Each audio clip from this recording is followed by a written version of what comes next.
يزيد من عزيمتهم.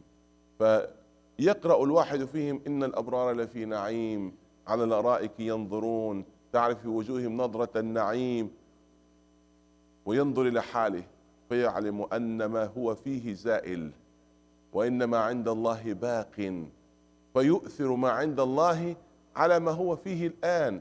يعلم أن ما فيه الآن إلى زوال، سواء كان نعيما أم جحيما، راحة أم تعاسة، بغض النظر عن ذلك. فيه دعة وهدوء أم فيه تعب ونكد، كله زائل، لكن ما عند الله باق. فهذا مما يجعله لا يهتم كثيرا بوضعه الآن، وإنما يؤثر ما عند الله سبحانه وتعالى. بل تؤثرون الحياة الدنيا والآخرة خير وأبقى.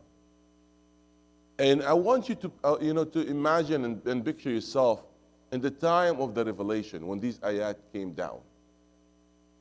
These ayat came down when that Allah talking about His pleasure, what He gonna reward, some of the reward that He will be granting the believers.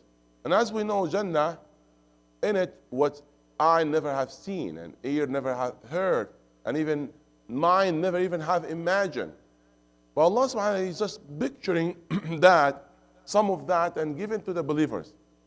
And giving to the believers at the time when being tortured, at a time when everyone is against them, at a time which was not that easy for them. Imagine those ayat, what kind of strength and hope that will give to them. Especially knowing that this life, all of it, whether good and bad, the ease and difficulties, all of that will gone because it has an end. And what's going to last? The hereafter. We're going to be forever. So what that way, when they will listen to those ayat, and look at the Bilal, how he was simple and poor man, and Suhaib and all of other Sahaba, they didn't have even supporters. But when they listened to the promise of Allah subhanahu wa ta'ala and how He's describing that for them, they will fight all enemies. They will stand up with no issues. Because all of this life, it's nothing. And they prefer what Allah subhanahu wa ta'ala prepared for them. Why is that? Because they believe in the promise of Allah. Why is that? Because they have a strong iman. Because the strong iman and with the promise of Allah subhanahu wa ta'ala, that's what empowered them. And that's why you saw the Sahaba achieved in a short period of time what others never achieved. In short period of time, Sahaba reach, places, it's something unbelievable. And they carry the da'wah and the mission.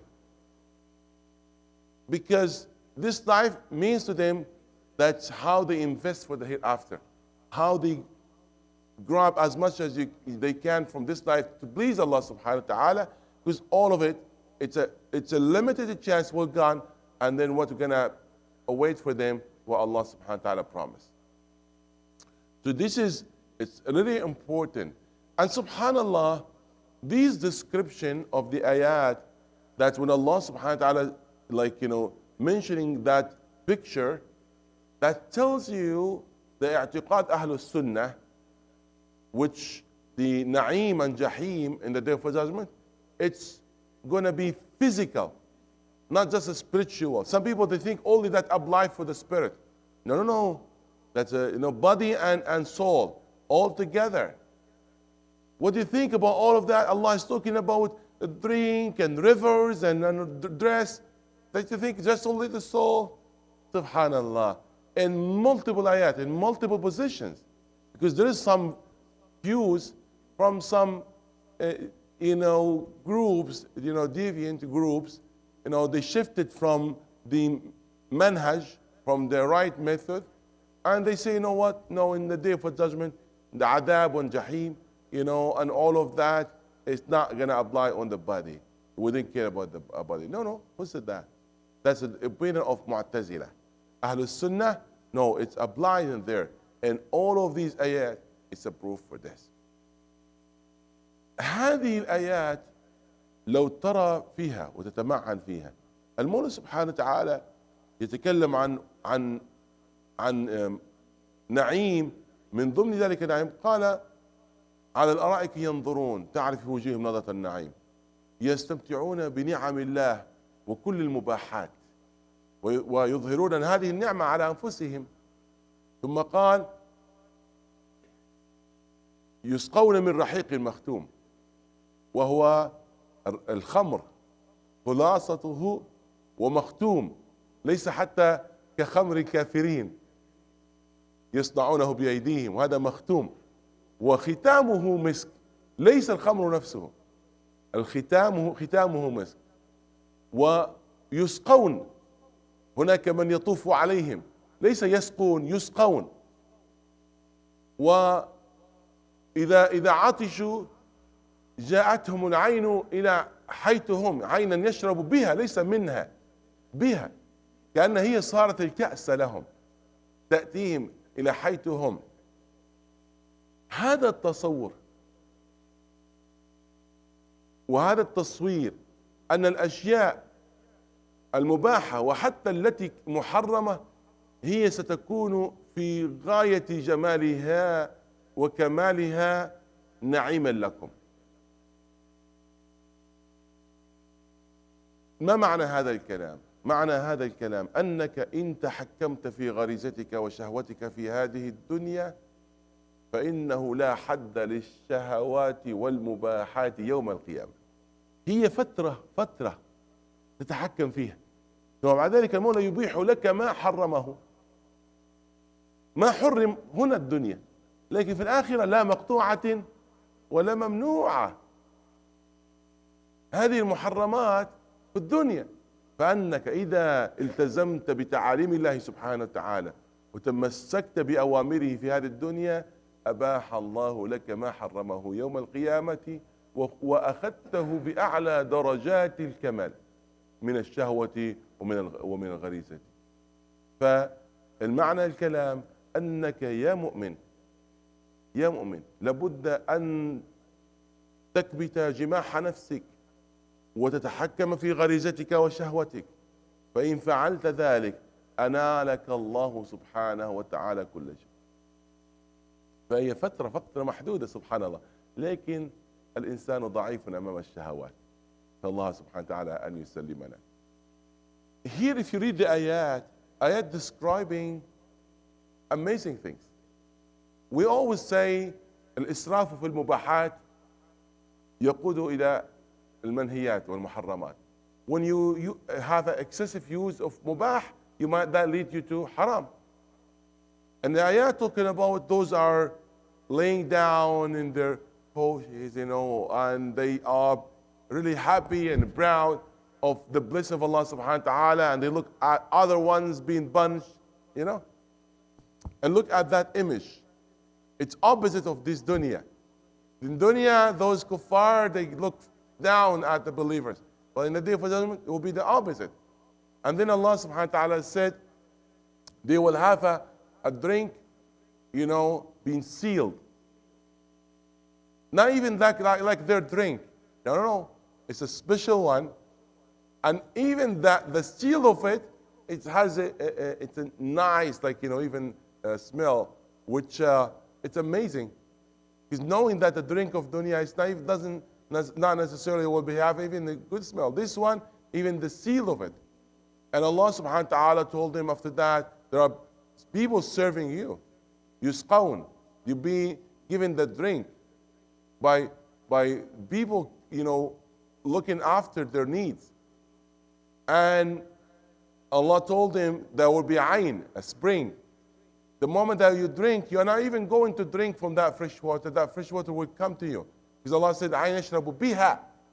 It's like itself, like the cup, it will come to you. You don't even have to go and seek that drink. What's the point of this image and this picture? Allah is telling you that you as a human, you need to control your desires in this period of time and stay away from using the excessive mubahat and stay away from whatever Allah prohibited you to use and to drink.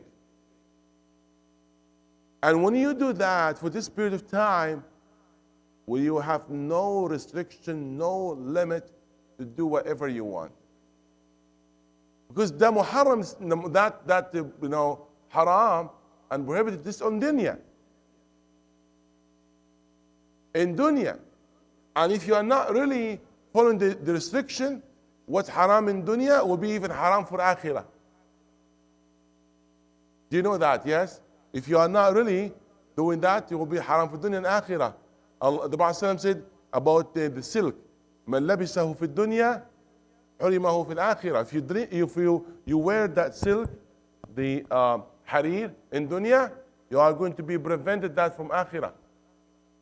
But if you are following the directions and following the rules and control yourself and your desires in dunya, whatever is not permissible, it will become not just permissible, it will become in the highest form of a pleasure. It tells you these description, because somebody will say, you know what, oh, there's a khamr in akhirah. Yes, why not?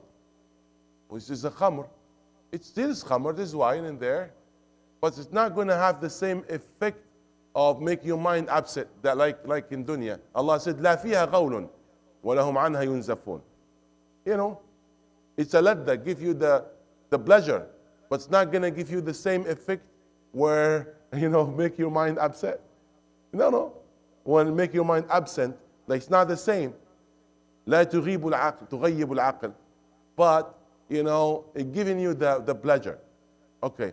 So, if you are just holding yourself temporary in this life, and you follow the direction of Allah subhanahu wa ta'ala, and not following your desires, all of these restrictions will be lifted, and Allah will give you the pleasure in the highest form.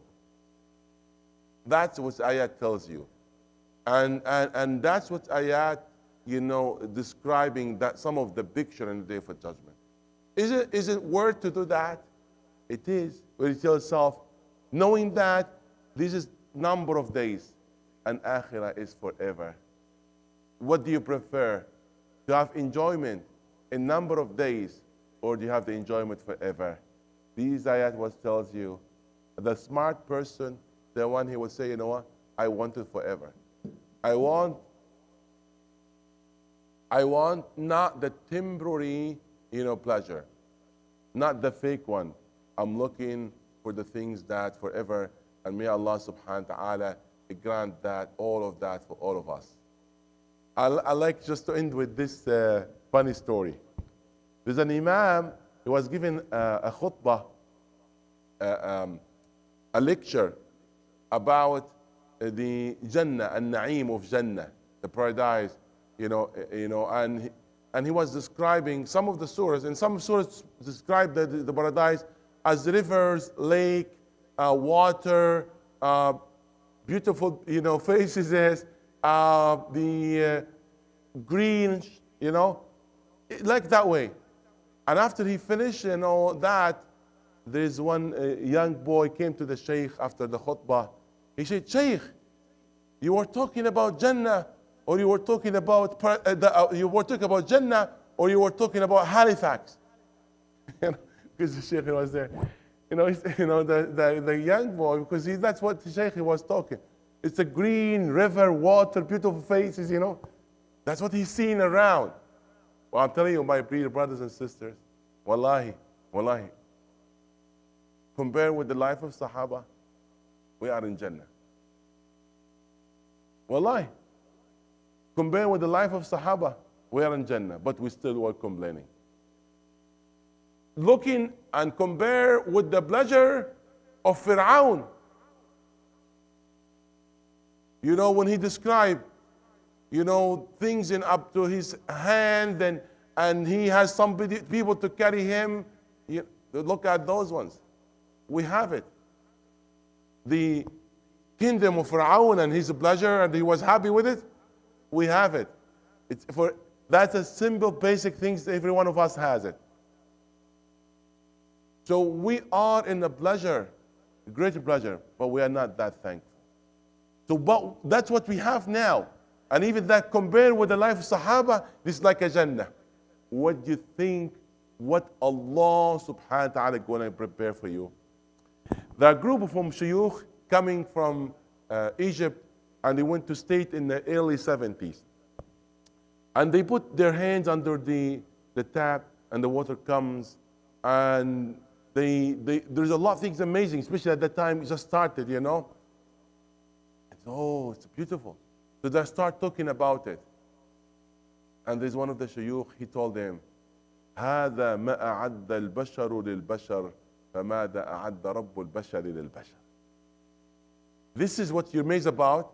This is what human prepare for other human. What do you think for what Allah is going to prepare for human? You cannot imagine. You cannot imagine, you know, subhanallah. Yani, Allah. We ask Allah subhanahu wa ta'ala, as He gathered us in this beautiful place and in this, you know, great time, may Allah gather us around our beloved Muhammad sallallahu alaihi wasallam. Ameen. Subhanakallahumma bihamdik. Ashhadu an la ilaha illa anta astaghfiruka wa atubu ilayk.